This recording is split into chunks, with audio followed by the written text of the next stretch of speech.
दोस्तों, अगर हमारा मन खाली हो जाए तो हम उसमें कुछ ऐसी चीज डाल सकते हैं, कुछ ऐसे विचार डाल सकते हैं जिससे हम अपने मन की बकबक को शांत कर सकते हैं। जो विचारों का सैलाब हमारे मन में चलता रहता है, उन्हें हम बहुत अच्छी तरह रोक सकते हैं। और दोस्तों, अगर एक बार मन की बकबक रुक जाए तो फिर हम मन से जो चाहे वो करवा सकते हैं। इसीलिए अगर आप मन की बकबक को शांत करवाना चाहते हो तो इस कहानी को आखिर तक जरूर सुनिएगा। एक नगर की बात है। उस नगर में एक नौजवान युवक रहता था। उसका नाम विकास था। उसे एक समस्या थी और उसकी समस्या यह थी कि उसका मन हर समय भटकते रहता था। उसके मन में हर समय कोई ना कोई नकारात्मक विचार चलते रहते थे। उसके मन की बकबक कभी शांत नहीं होती थी। वो जब भी कुछ सोचकर करता तो कुछ अलग ही कर देता। कभी वो अपने अतीत के बारे में सोचकर पछताता था कि काश मैंने उस काम को, उस समय को कुछ ऐसा कर दिया होता, उस काम को वैसा कर दिया होता। या फिर वो अपने भविष्य के बारे में सोचता रहता और डरता रहता कि कहीं भविष्य में ऐसा हो गया तो क्या होगा, कहीं मैं असफल हो गया तो क्या होगा, अगर मुझसे कोई गलती हो गई तो लोग मेरा मजाक उड़ाना शुरू कर देंगे। और ऐसे ही कई सारे नकारात्मक और असफलता से भरे विचार उसके मन में आते रहते थे। विकास हमेशा ही अपने विचारों में खोया रहता। वह अपने विचारों से मुक्ति पाना चाहता था। विकास चाहता था कि उसके मन में कोई भी फालतू विचार कभी भी ना आए, लेकिन हर समय विचारों का सैलाब उसके मन में उठता ही रहता। इसीलिए जीवन में वो बहुत परेशान हो गया था। फिर एक दिन उसे किसी ने बताया कि यहाँ पास के ही जंगल में एक बौद्ध भिक्षु रहते हैं। उसके पास जाओ, वो तुम्हारी मानसिक समस्या का समाधान अवश्य कर देंगे। ये सुनकर विकास तुरंत ही बौद्ध भिक्षु के पास चला जाता है और अपनी सारी समस्या उन्हें बताता है। बौद्ध भिक्षु भी विकास की बातों को बड़े ही ध्यान से सुन लेते हैं और उससे कहते हैं कि तुम मुझसे क्या जानना चाहते हो। ये सुनकर विकास कहता है, हे गुरुदेव, मैं अपने मन को शांत व खाली करना चाहता हूँ। मैं आपसे ये जानना चाहता हूँ कि मन को खाली व शांत कैसे करते हैं। मेरा मन हर वक्त विचारों से भरा रहता है। मेरा ध्यान एक जगह लग ही नहीं पाता है, जिसके कारण मेरे हर काम में समस्या आ जाती है। मैं एक चीज करता हूँ तो नकारात्मक विचारों के कारण दूसरी चीज पर पहुँच जाता हूँ। मेरा मन एक जगह ठहरता ही नहीं है और यूं ही हर दिन मेरे मन में हजारों विचार चलते रहते हैं। और ये कब होता है, क्यों होता है, मुझे कुछ पता नहीं चलता। बहुत देर बाद मुझे एहसास होता है कि मैं क्या करने बैठा था और मैं क्या कर रहा हूँ। गुरुदेव, मैं अपने मन को विचारों से खाली कर देना चाहता हूँ। मैं चाहता हूँ कि मेरे मन में एक भी विचार ना आए। जब मैं चाहूँ तभी मेरे मन में विचार आए। फिर बौद्ध भिक्षु ने कहा, किसी समस्या का समाधान तभी निकाला जाता है जब हम उस समस्या की जड़ तक पहुँच जाते हैं, समस्या को ठीक से समझते हैं और जानते हैं। आगे बौद्ध भिक्षु कहते हैं, जिस मन को तुम खाली करना चाहते हो, क्या तुमने उस मन को कभी भी थोड़ा बहुत भी समझा है, जाना है? ये सुनकर विकास ने कहा कि महाराज, मैंने अपने मन को जानने की बहुत कोशिश की है, लेकिन मैं जितना इसके बारे में जानता हूँ, मेरा मन उतना ही रहस्यमय हो जाता है। फिर बौद्ध भिक्षु ने उस युवक को एक घड़ा देते हुए कहा कि जाओ, इस घड़े में छोटे छोटे पत्थर भरकर लेकर आओ।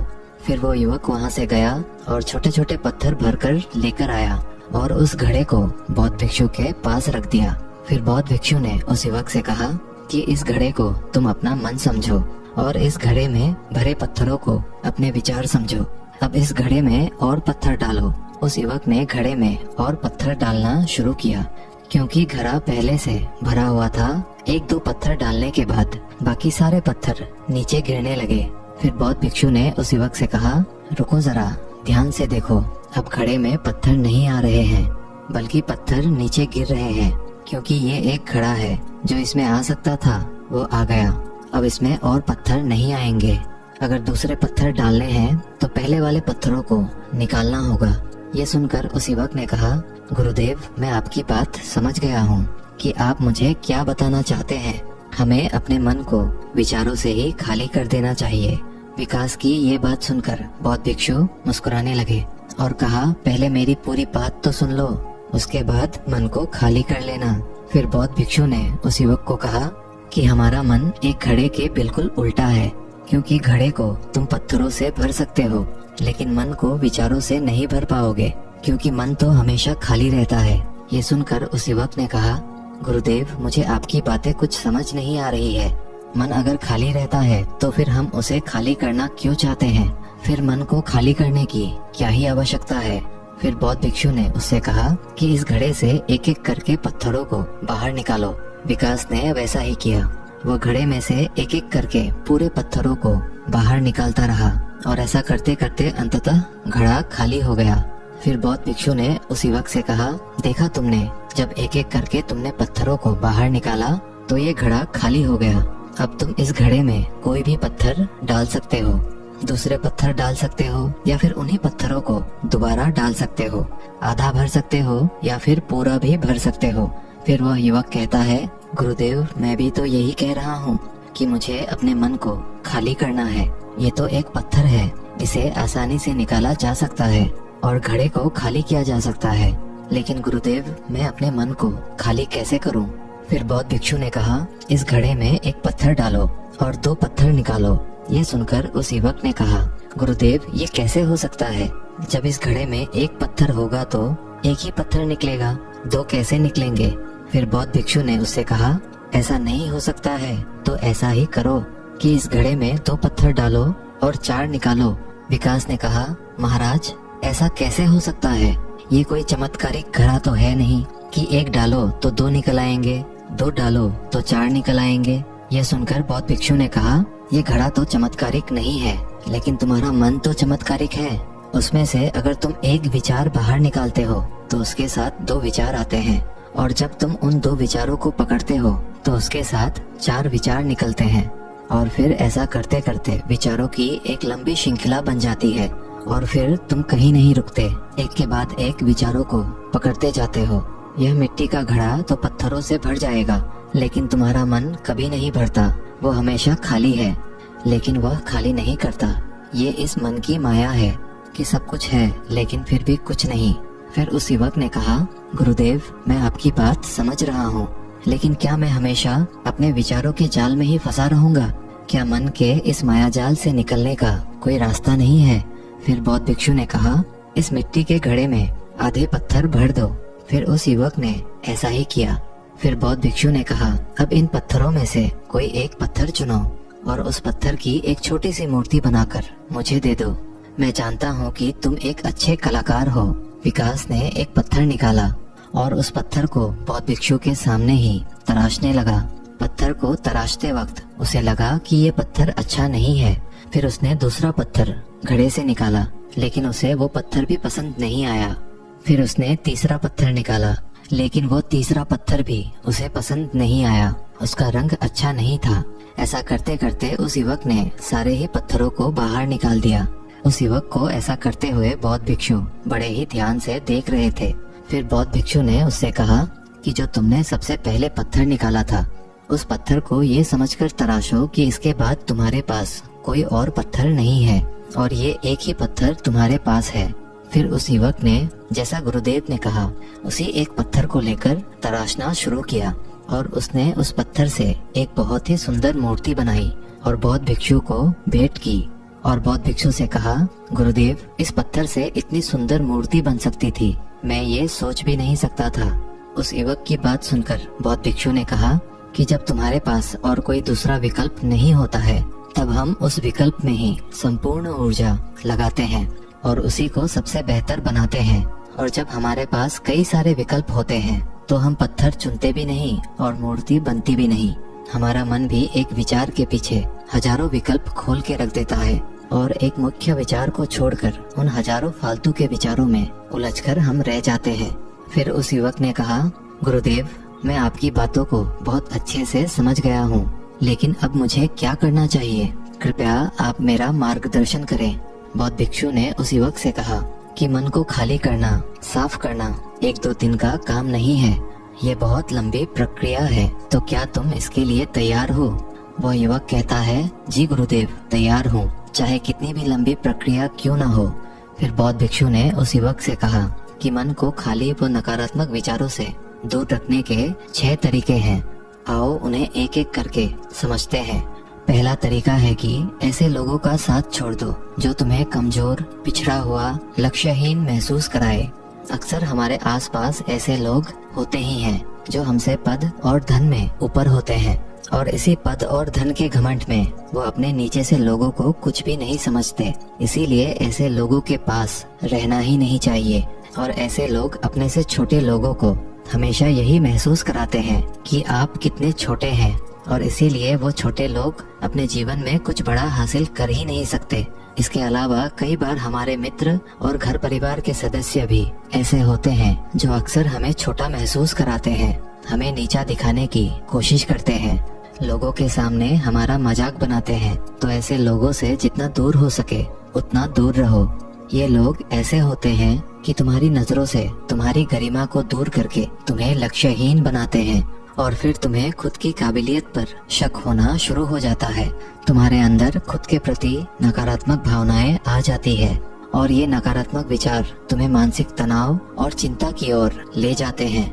फिर बौद्ध भिक्षु दूसरा तरीका बताते हुए कहते हैं कि तुम बहुत ही कम और चुनिंदा लोगों को ही अपना मित्र बनाओ। ऐसे लोगों को ही अपना मित्र बनाओ जिससे तुम कुछ सीख सकते हो, जिनकी तुम इज्जत कर सकते हो, जो तुम्हारी भावनाओं को समझ सके, जिनकी सोच तुमसे मेल खाती हो, जो जीवन में तुम्हें आगे बढ़ने में सहायता करे।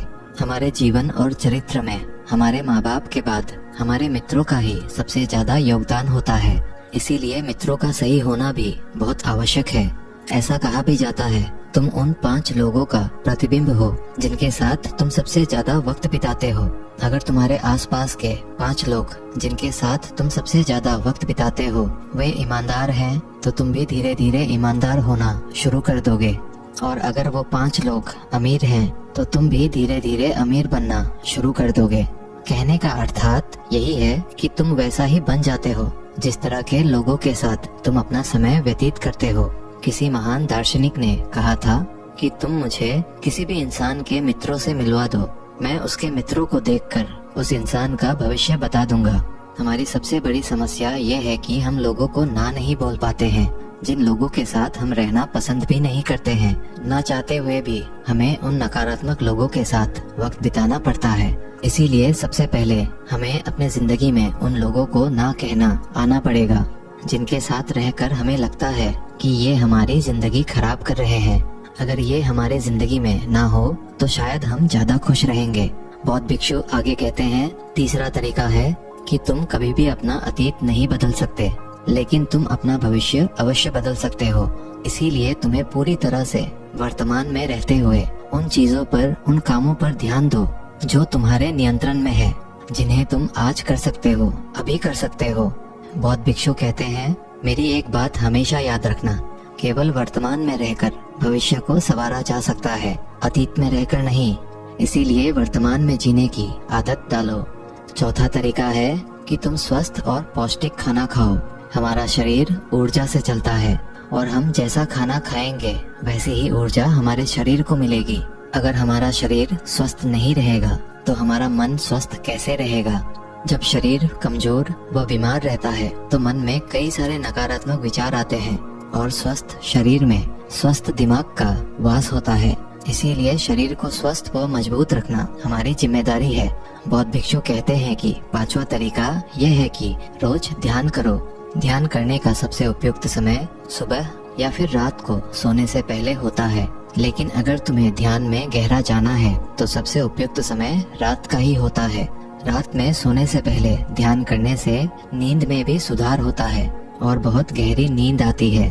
ध्यान करने के लिए तुम अपनी सांसों पर ध्यान केंद्रित कर सकते हो, या फिर तुम अपने मन में उठने वाले विचारों पर भी अपना ध्यान केंद्रित कर सकते हो। मन में उठने वाले विचारों पर ध्यान केंद्रित करने से ध्यान करने वालों का ज्यादा फायदा होता है, क्योंकि इसमें आसानी से गहरे ध्यान में उतरा जा सकता है। अगर तुम ध्यान नहीं कर सकते हो तो रोज खुद के साथ अकेले में वक्त बिताओ, खुद के व्यवहार को समझो, देखने की कोशिश करो कि मन में किस तरह के विचार उठ रहे हैं और क्यों उठ रहे हैं। बौद्ध भिक्षु आगे बताते हुए कहते हैं, 6वां तरीका है कि तुम नए नए जगह घूमने जा सकते हो, क्योंकि एक पुरानी कहावत है कि एक लंबी यात्रा आपको 100 किताबों के बराबर ज्ञान देती है। गौतम बुद्ध अपने जीवन काल में 9 महीने लगातार घूम रहे थे। उनके भ्रमण करने का यही कारण था कि नए नए जगह जाने से ज्ञान की प्राप्ति के साथ साथ मन को एक नयापन भी प्राप्त होता है। नई जगह घूमने जाने पर हमारा मन उत्साहित रहता है। फिर बौद्ध भिक्षु कहते हैं, मन के जाल में कभी मत फंसो। मन को खाली करने की कोशिश मत करो। जीवन में ध्यान करना सीखो।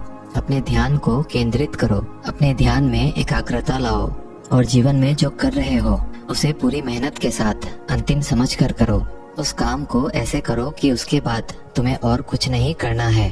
और जब फिर दूसरे विचार पर कार्य करो तो बस उसी पर कार्य करो, किसी तीसरे विचार पर नहीं। मन के मायाजाल से निकलना इतना आसान नहीं, लेकिन ध्यान करने से सब कुछ पाया जा सकता है।